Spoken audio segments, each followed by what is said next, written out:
Joyful, joyful years. Wonderful years at Packer Street. Wonderful memories. We were just kibitzing outside about it, laughing about it. Do you remember this? Do you remember that? Some we remember, some we don't remember.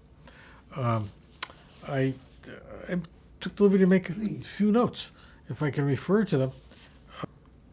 I remember we were the first class that had running water on the sinks, on the stairways, the big stairways. You went up a big flight, then there was a landing, and you went up another flight. On those landings were the sinks. We were the first class to have sinks with running water. Prior to that, you had a pitcher and a basin. You had to bring it back to your room. And that was something very, very significant. That was, little did we know that was historical at the point.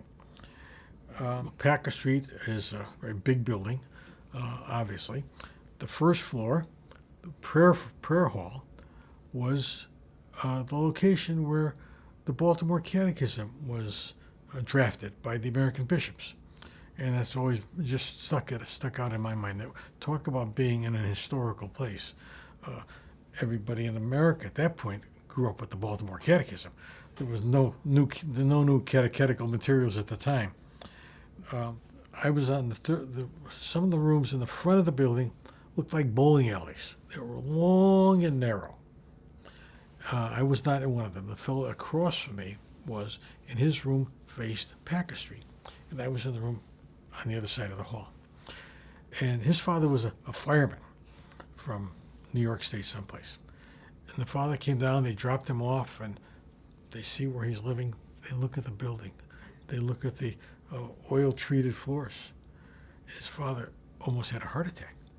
He sends to him a fire ladder, a rope fire ladder, to can throw out the window if there's a fire.